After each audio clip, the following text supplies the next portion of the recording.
Good afternoon. In today's operating systems lecture, we are going to be focusing on input output devices.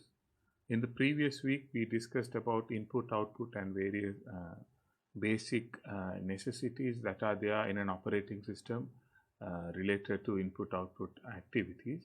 So, today we are going to be focusing on a number of types of input output devices and identifying what are some of the considerations and requirements and necessities from an operating system point of view.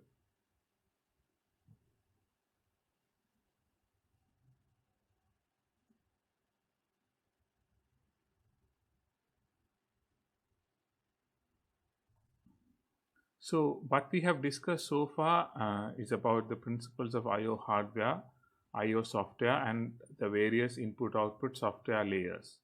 So, that is what we mainly discussed in the previous lesson.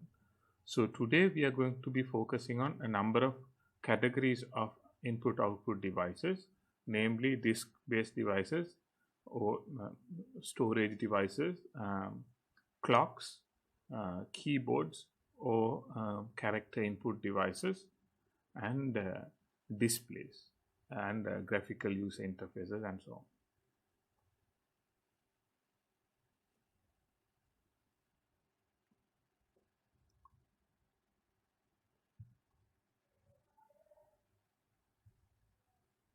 So, when we say disk-based devices or disk-type devices, we can start thinking about magnetic disk or magnetic disk-based hard disks, or long-term storage devices.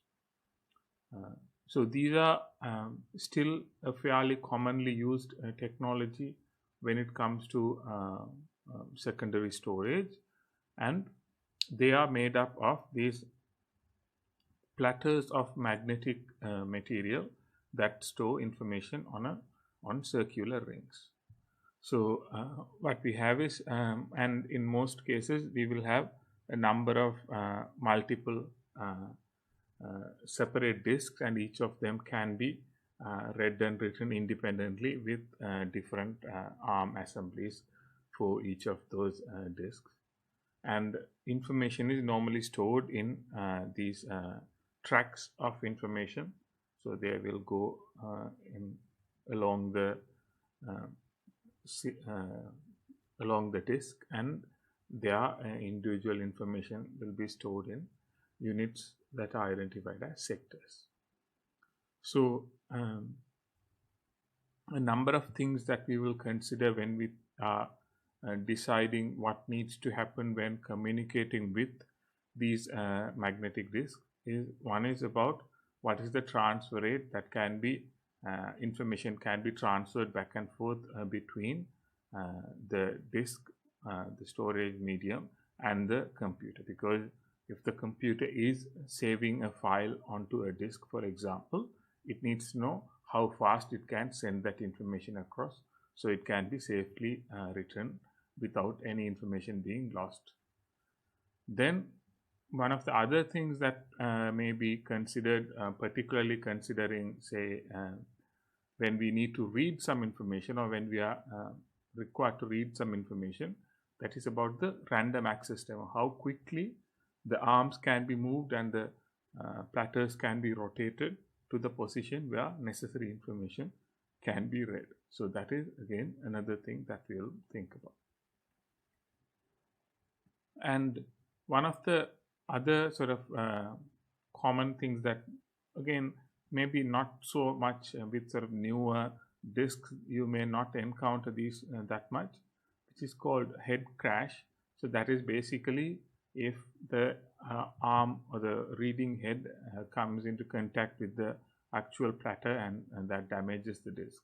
So again, that is not something that is too common in storage or in magnetic disk these days, but it is again something you may have to consider. And that also becomes one reason why we may want to move away from magnetic disk based storages to other technologies when it comes to certain type of applications.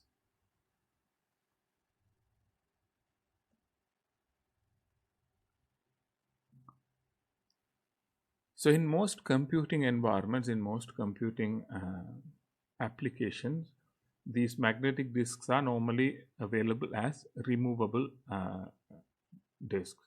So even though that may be attached to the input output bus and maybe in normal situations be considered a permanent attachment to the computer, you would still identify that as a removable device, because in many computers it may be practical to attach these as sort of external entities and still have them, and they may be connected through a number of variety of buses attached to the IO bus, such as SATA or USB, or any number of varieties are possible.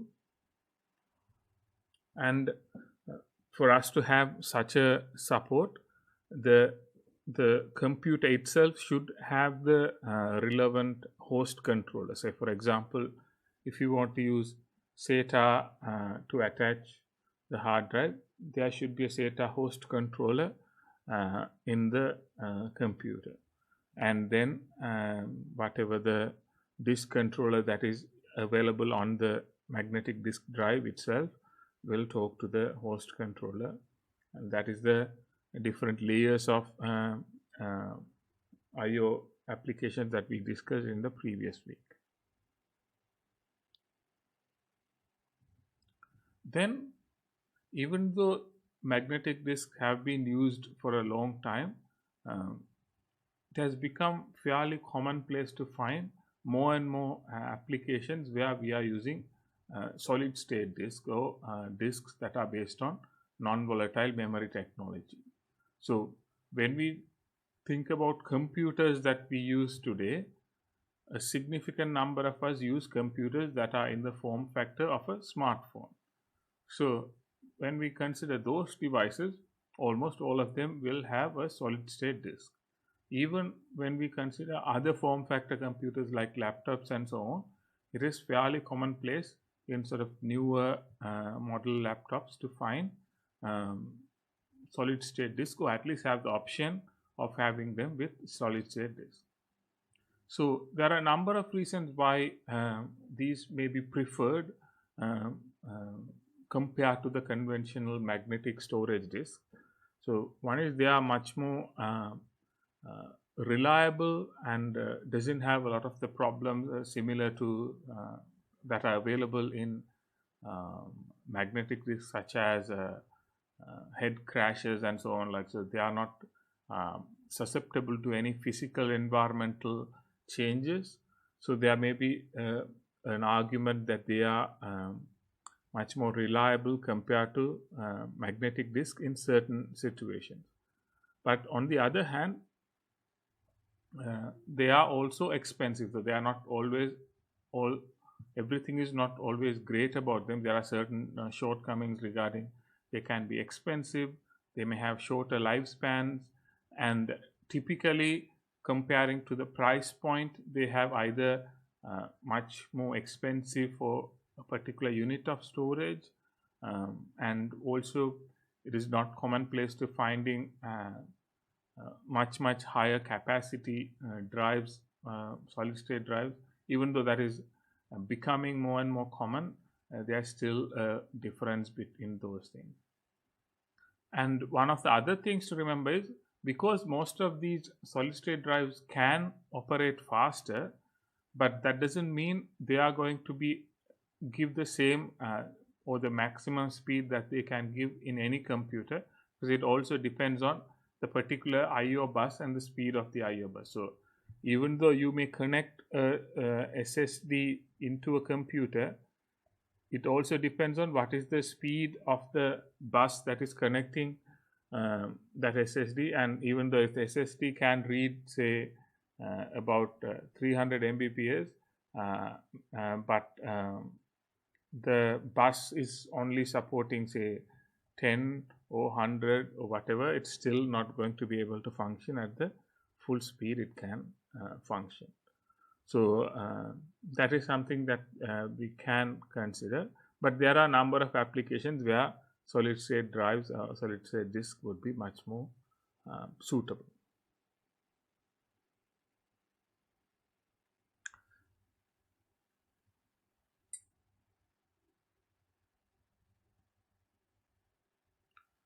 So now we are not going to be focusing on whether magnetic disk or solid state disk, because they are the hardware side of things. But when we are talking about from an operating system perspective, we are going to be thinking about how these disks are going to be represented within the operating system environment. So in most operating systems, regardless of whether they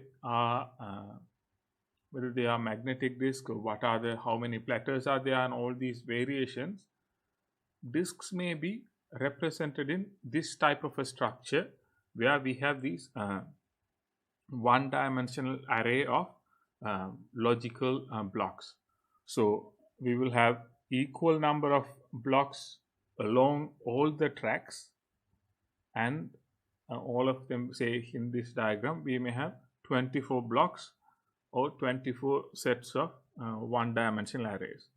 This type of a representation started from these magnetic disk-based storages, but these days we will still continue to use these similar logical representations in even when we are talking about solid-state drives, for example. So this is the logical representation that we would have inside the operating system, but the actual representation or actual physical representation of these blocks can be significantly different from different medium to medium. So from the logical point of view, we start from, say, sector 0, and we go to a number of sectors along a track, and then we repeat that track across number of tracks. Repeat that number of sector divisions across tracks. So then when we are reading and writing information, we would be able to independently read and write any of these tracks in any order. So that is the main thing that we will be considering when we are thinking about from a operating system point of view, how the data is structured in the storage medium and how we can read and write that information. So that is the main thing that is going to be relevant to the operating system. But the actual storage, actual physical storage may be significantly different. Say, for example, when you think about this physical structure, the internal circle and the outer circle are going to have significantly different circumferences. Like the length along the circle outside and inside is going to be very different. So the number of sectors that you can have here would be much lesser than the number of sectors you can have in the outside, which would be more. So to accommodate that, and sometimes in the physical structure of storage, we may store less sectors inside and more sectors outside. But that is the physical structure. But even when we have this type of a physical structure, we can still go with this structure from our operating system internals. So within the operating system, we will have a simpler view, but the actual storage in the physical medium, there may be a different representation.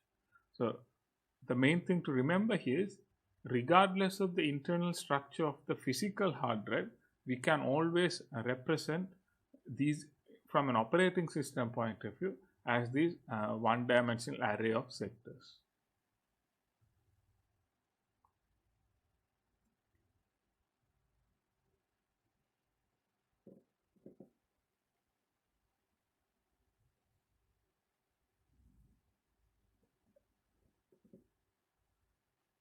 So then another type of storage that we may come across these days is not just these different physical mediums that are directly attached to the computers per se. It can also be various network attached storages. So these are various storage mediums that are attached to the computing device, not directly through a physical connection through a I/O bus, but connected through a networking communication.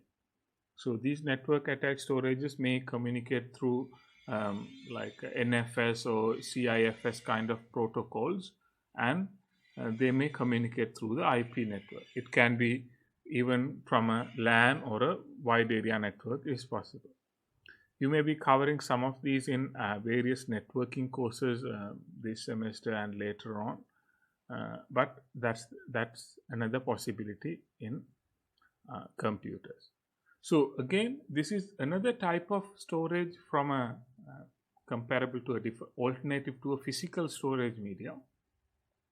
But again, from the operating system point of view, it has to accommodate all these variations. So it has to accommodate different underlying physical storage mechanism technologies, but also other alternatives such as network attached storages.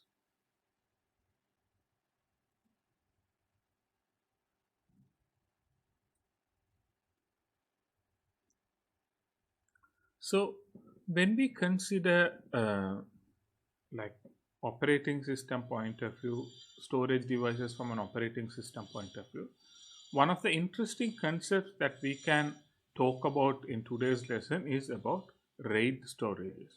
So RAIDs are basically how we can bring in a number of disk storages or number of different storage devices and attach them together into a single group and try to get some more redundancy. So the main thing that we want to get out of RAID is build a system that is much more it has some level of redundancy, so it gives much better performance, reliability, and so on. So that is the main thing that we would try to achieve with this approach.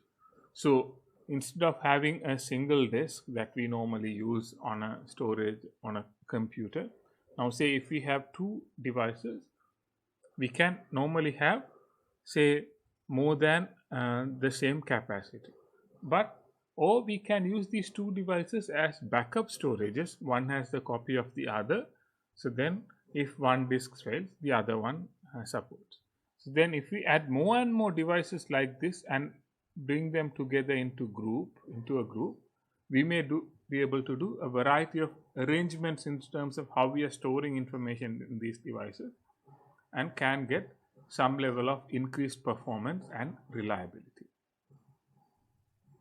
So the main thing that we would want to achieve here is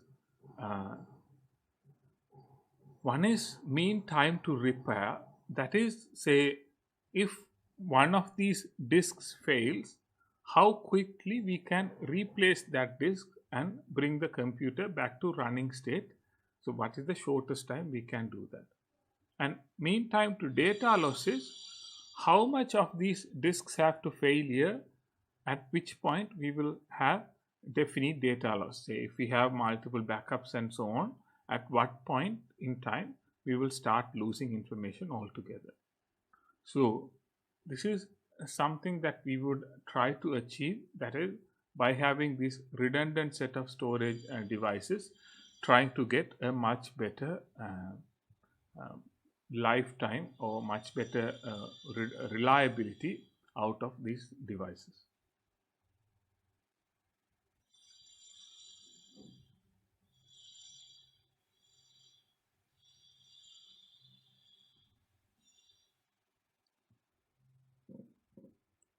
So when we talk about RAID storage devices, we can discuss a number of different types of RAID storages. So the first one is what we call as RAID level 0. Here in RAID level 0, what we do is we have a number of redundant devices attached, and what we do is we store the information in all of these one after the other. Say if we have a 4 megabyte information and we divide that into 4 units and store the first one here, second one here, third one here, and fourth one here. So now what we can do is we can write all of these at once, all of these 4 units at once, and also when we are reading them back, we can read all of them back at once. So what this gives us is, it gives us a better performance in terms of both reading and writing. because how many devices we add there, how many disks that we include there, we can increase the speed of reading and writing by that multiplier. So say if we introduce 4 disks there, now we can increase the read and write speed almost up to 4 times. So if we add more disks, we can increase the speed even more. So that is RAID level 0. The main thing to remember here is this doesn't give any sort of redundancy. It just stores information across these devices in parallel, so we can read and write much quicker, but there's no redundancy. And the problem is, if one of these devices fails, we will lose all the data, because all the data is distributed across these. So if we lose one disk, we will lose part of the information, so it is lost across all the devices. So all the data will be lost even when one hard drive fails. So it is not fault tolerant, so that is not what we get here. We get performance here. The second approach is what is called RAID level 1, and in RAID level 1 what we have is, again we can have this level of stripping what we may have with RAID level 0, but the main thing that we try to get here is a duplication of the same thing. Whether we have one disk here, or then we can have one duplicate here. If we have 4 here, we need to have 4 to duplicate that. So here what we do is, we will write the same data in 2 different places. So if we write it here, then we will also have a copy there. Then similarly, whether we do stripping or not, regardless, whatever we store here will get stored on the other side as well, as a copy will be stored at a separate disk. So what we would have is, if this one fails or one of these disks fails, we will have a valid copy that can be used at the other storage that is available. So it is a very simple way of having redundancy in our system, but the problem is this is not very efficient, because we will lose half the storage just to keep the backup. Say if we have 1 terabyte of storage, we need to have another 1 terabyte of storage to have the RAID level 1 implemented, because it is just mirroring. It just needs the same amount of space as the original data to store the backup.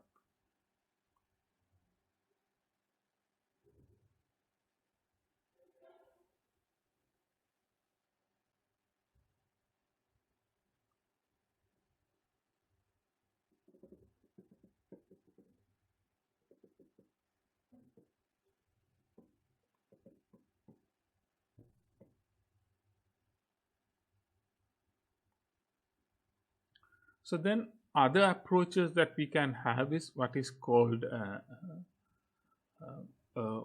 RAID level 2.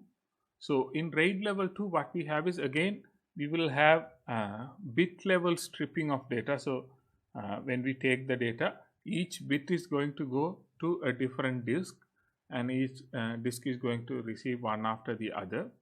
And then we will also have what is called a Hamming code parity. We will calculate that Hamming code parity, and we will store that also in one of the disks. So again, this is another way of, like, again distributing it across these disks. But similarly in RAID level 3, we will still have another another single parity, a disk where we store the parity. You can look up some of the details about how these parities are normally calculated. There are certain functions. It's not in the scope of this lesson, but you may refer to some of these links and get a better idea about that. But the main thing to remember is RAID level 2 and 3 are not commonly used, or they are not commonly used RAID levels that you may come across. So even though RAID 0 and 1 are not really advanced, they get used much more than level 2 or 3 in RAID.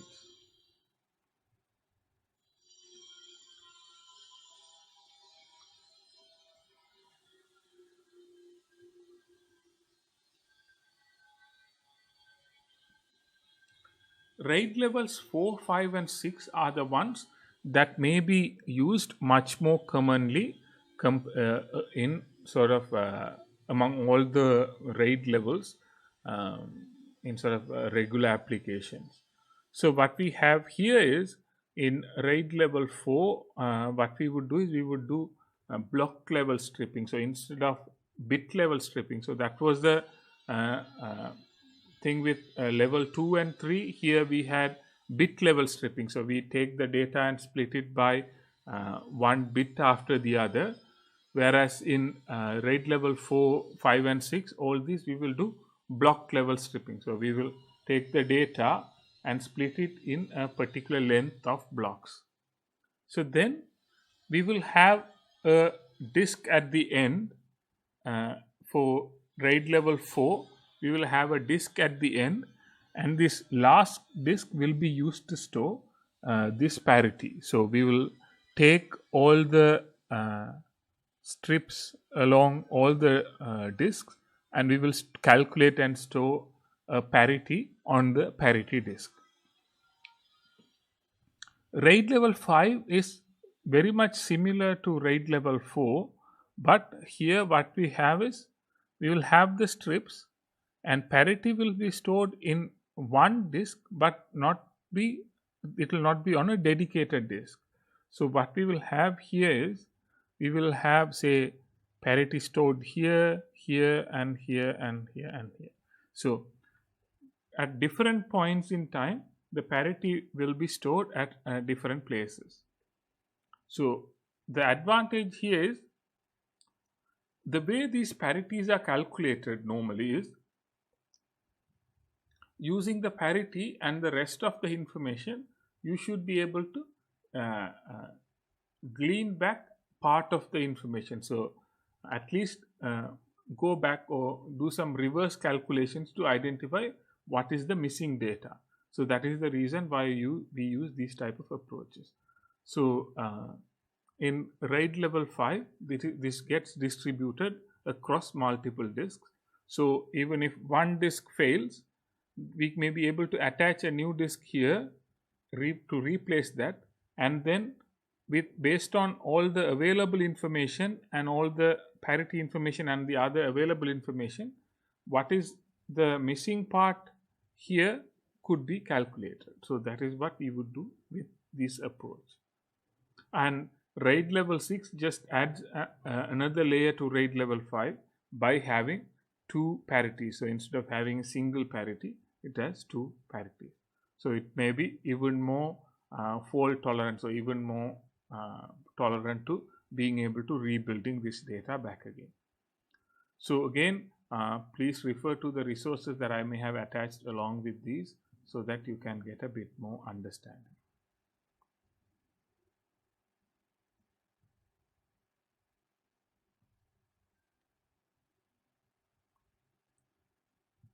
So now the next thing that we can think about is what we need to do when we have a disk that is readily available, and what we can, like a new disk for example, how we can get it prepared for the use by the operating system.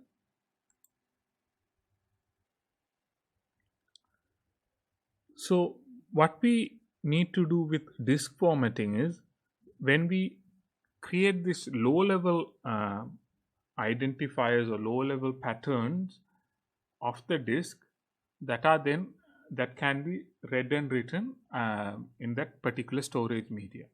So say if we take for example a magnetic disk, at the point in manufacture it is just going to be this magnetic material without any sort of particular information about what is a sector, what is the size of a sector, which area correlates to a sector and so on will not be there. So then there should be a lower level formatting done to identify these tracks and what are the sectors in each tracks and so on. So that is what we would do when we are doing this low level formatting.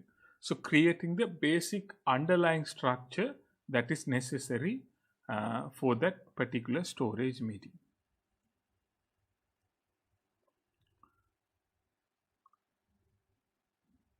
So when we take whole disks as a entity, there when we are formatting, so the first low level formatting is about creating the underlying structure that is necessary to store information.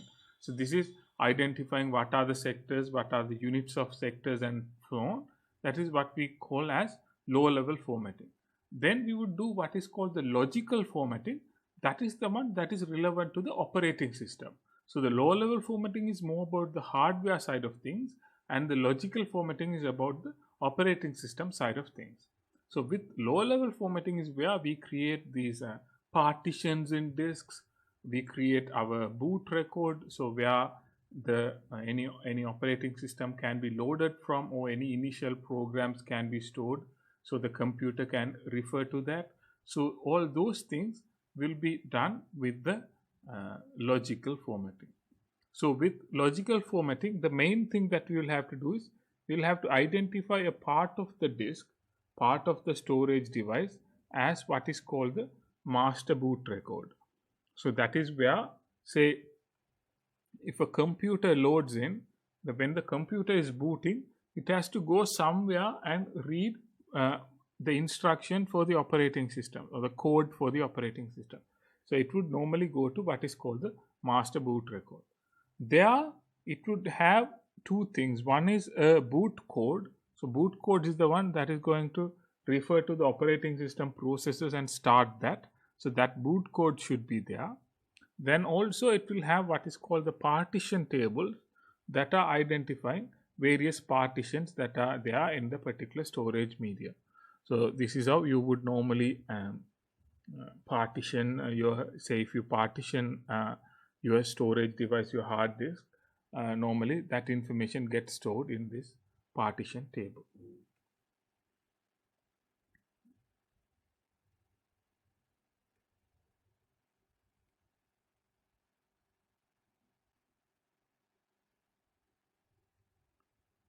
Then another thing that operating systems in conjunction with hardware devices do is about error handling.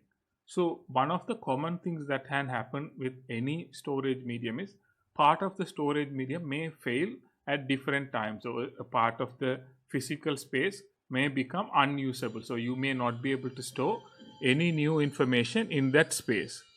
So if that is the case, what we may want to do is we may want to have certain parts of the storage medium pre-allocated as spare storage mediums, for example. And then when we find some unusable storage mediums, we may use that space as a replacement. So what we can do is we can have two different approaches. Either we shift that, or we can do shift all the things across. But the main thing is the operating system will identify some of the physical storage spaces and not have a logical representation initially, in the hopes that it may be needed later on. Say for example, in our physical structure it had 1000 units to store information, but our operating system may store only 990 units. Then the rest of the 10 will be available for this error handling purpose. So this is how we may go about working along with these various storage technologies and the various underlying hardware platforms. But from an operating system point of view, it can have its own logical structure to compensate for these issues or troubles that can come along from the hardware side.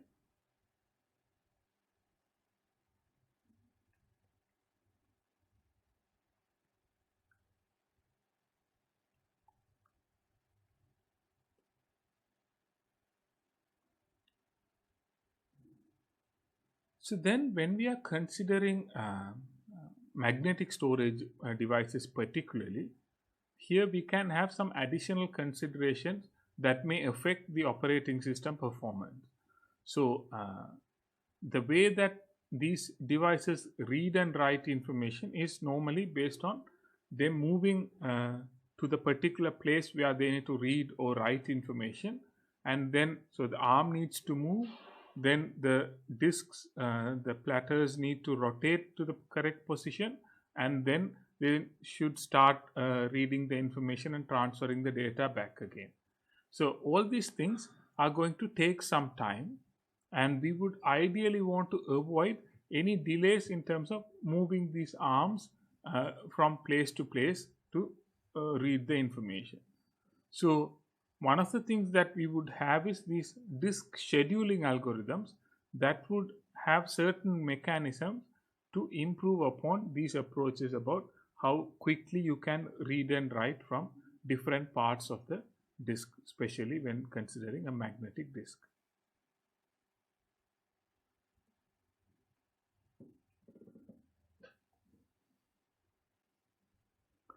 The reason why we may want to do this is when we take a particular storage device, it is not going to be normally used by a single process.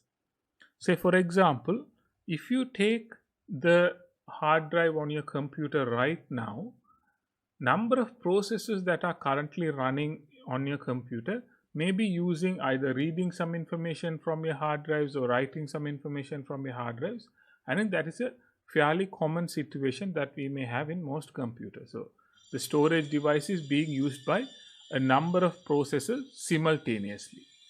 So what we may want to do is, when these number of processors are requesting certain things to be done in the storage medium, how we can effectively schedule them one after the other, so there is not a lot of time wasted with this moving the arm across and that type of a thing. So how we can schedule it in an order so that it wastes less time moving across to different places and spends more time reading and writing data.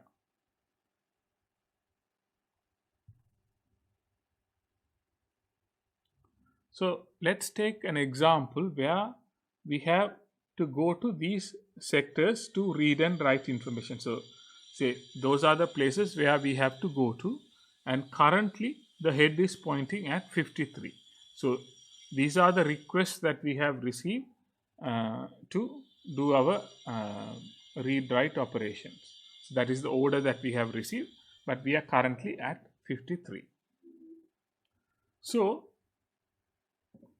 if we take that and we go with the first come first serve approach, a simple first come first serve approach, where we go in the same order, we go to 53, 98, 183, come back to 37, go to 122, 14, 124, 65, 67.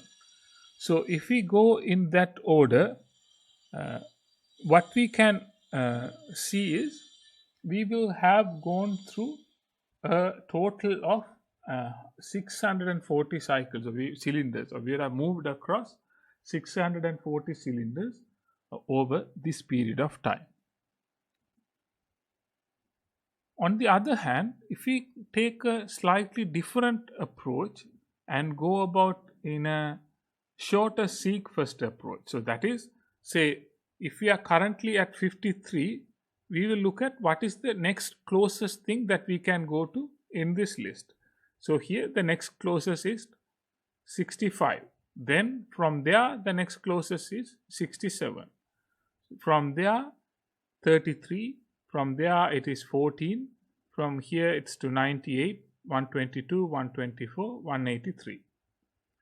So here what we see is we have only done movements across 236 cylinders. Comparatively, much less movement is needed here. But the problem is, with any sort of these type of scheduling algorithms, we may end up having what is called starvation problems, because say if the data is being kept on, if we kept on receiving requests for data along this side, it will be far from anything on the other side.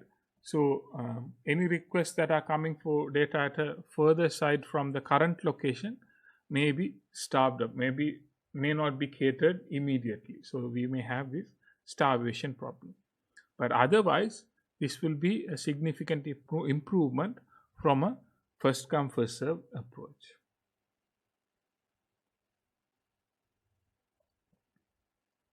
So then another approach that we can have is what is called an elevator approach.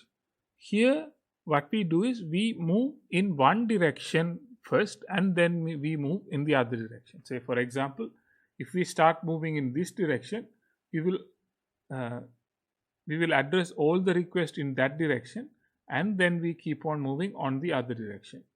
So here also we get some improvements because we are not going all the places back and forth. We go one, then the other way, then the other way, and we will keep on serving anything that is coming along there.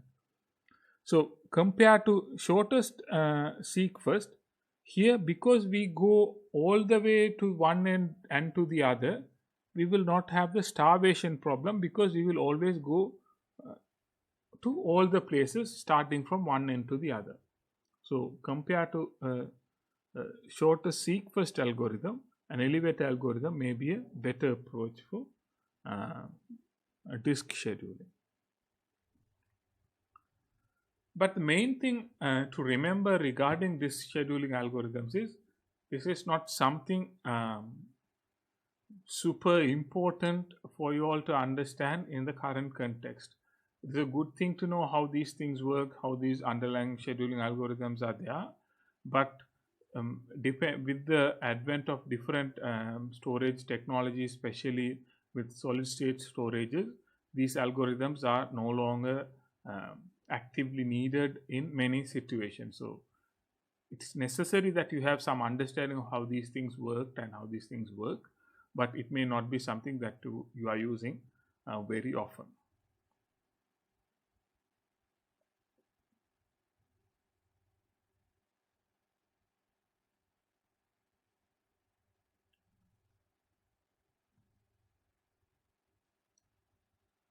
Then another type of devices that we can find in computers is what is called clock type devices. So these are basically there to give some sense of timing to different processing requirements. So especially when we have these multi-program computing environments, there should be a way to keep time in between, say, processes, to switch between processes and so on. So a clock is a device that can give that type of information about what is the time intervals or giving pulses of time intervals and so on. So in most cases, these clocks are not technically disk type devices or block type storage devices or character type storage devices, and they fall into a separate category on their own.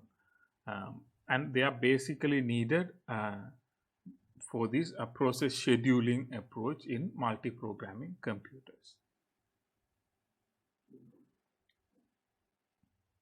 So typically, we may have a few different types of clocks.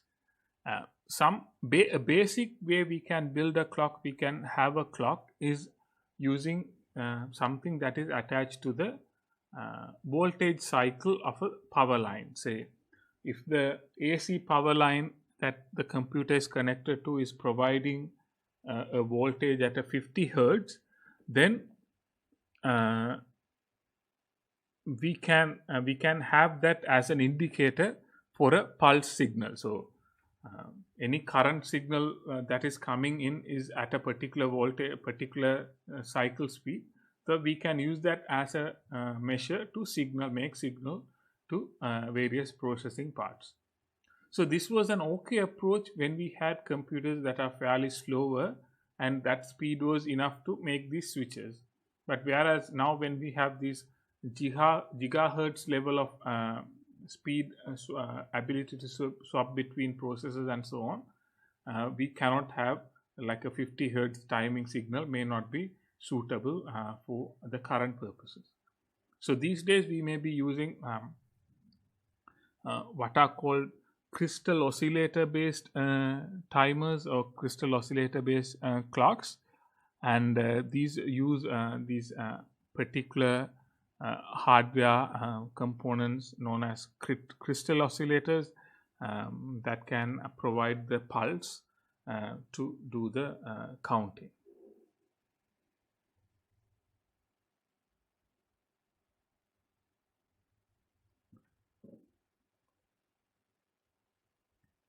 And one of the things that we would expect with sort of newer clock technologies that we are using is the ability to program them. So, say if we rely on a clock cycle from the power line, we will be stuck with the frequency that is there in that power line. Whereas if we can have a programmable clock, then we can have interrupt frequencies and all these things changed based on the need of the operating system.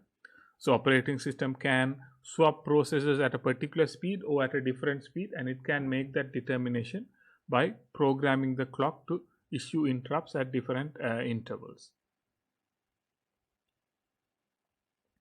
And in addition to this multi-programming approach, we may also use clocks as a way of identifying the time in computers, and that is one of the reasons why we have these backup timers and network timing protocols to get up-to-date times and so on in modern operating system environments.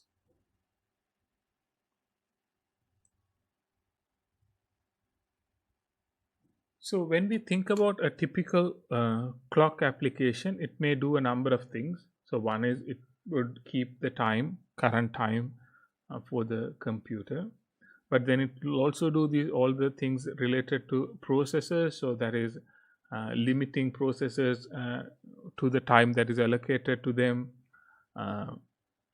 making calculations in terms of how much time is being used by the CPU, managing various alarms and timers and so on. So these are some of the things the various clock related components of the operating system may be doing. So operating system would heavily use these clocks and the various features of duties or functions of the clocks to do their basic operation in terms of processing in a multi-programming computer environment.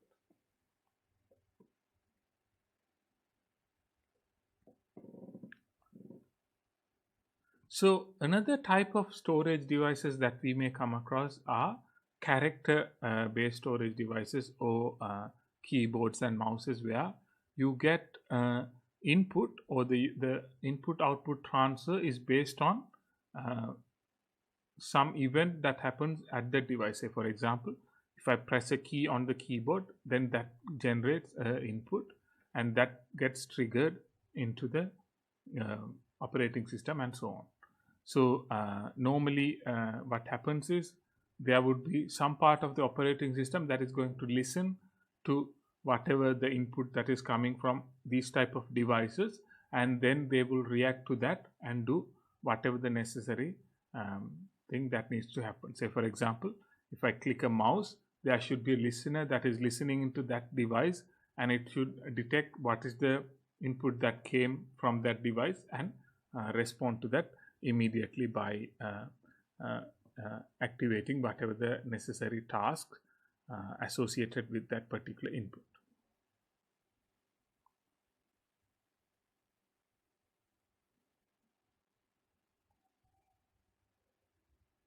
Then another type of input output devices that we may find in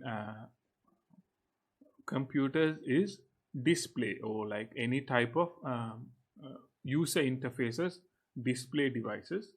And from an operating system point of view, this would be managed using some form of a graphical user interface manager.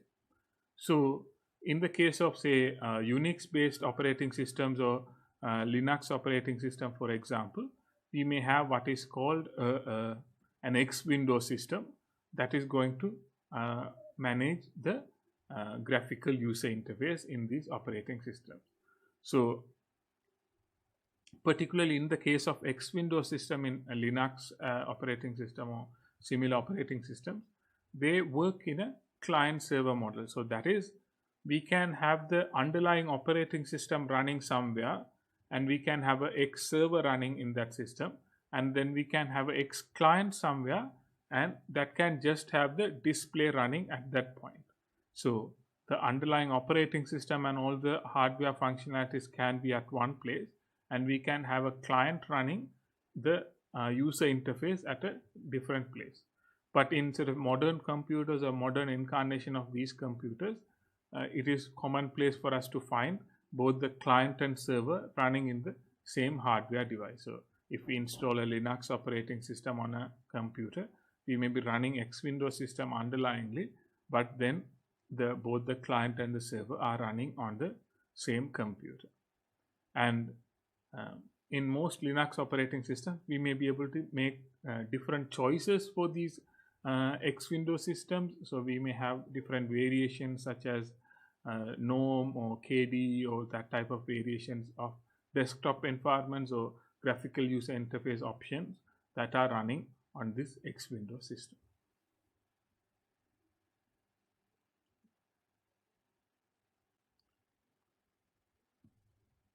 So with most personal computers, we would expect some level of graphical user interfaces, and when we say graphical user interfaces, including windows and icons and all these things, and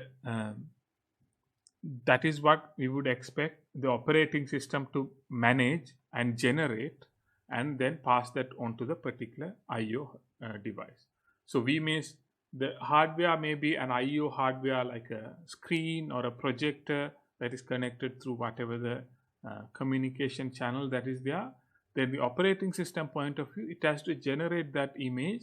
It has to keep on generating that image that it can supply to the device, so the device will display that image on the screen. So that is the relationship that we would have between the graphical user interface components of the operating system and the underlying display hardware, the input-output device.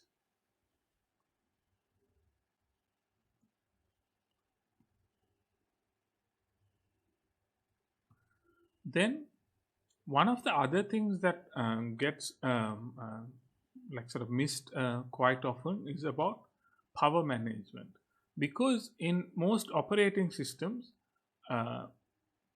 the power is not just a passively given entity. So that is you're not just connecting two prongs of a battery or a power supply and just leave it as it is for the computer to function. In most cases, there's a relationship between the operating system and the power manager or the underlying power related hardware, and it may communicate with that to say increase the power input in certain situations, decrease the power input in certain situations. Like say in mobile devices, you may have options to reduce battery usage and increase like so the battery life, or how long you can use the battery and so on. So in those cases, the power related subset of devices can also be considered a type of input-output devices that the operating system will have to deal with. The operating system will have to say, for example, reduce the high performance capabilities so that power consumption can be reduced to an acceptable level for the available battery, for example. So these things, the operating system will have to have the understanding of the underlying power hardware and have the ability to communicate with them and make certain changes. So in that sense, power management can also be seen as a input-output related activity.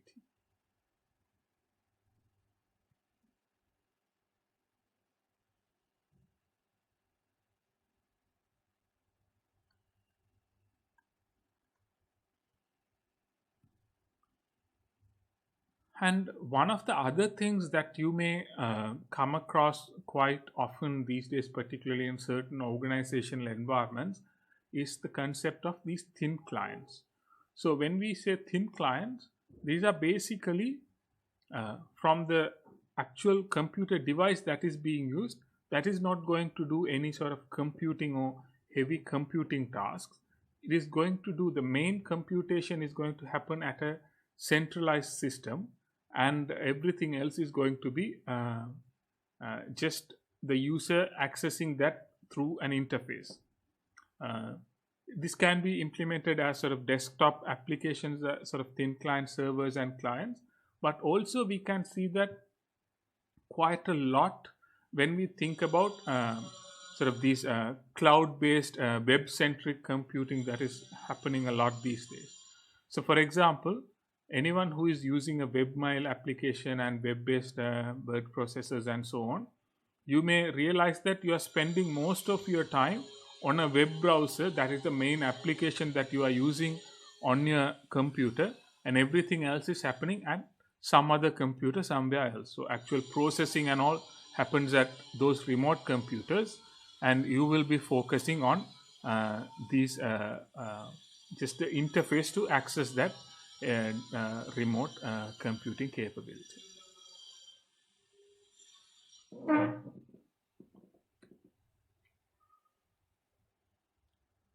So that's some of the things that an operating system will have to consider in terms of dealing with our various IO devices. So because the operating system is the one that is going to directly communicate with these input-output devices, it has to have some level of understanding of how these can be managed, how these can be communicated. So that's what we discussed today. So, are there any questions on the things that we have covered today in today's lesson?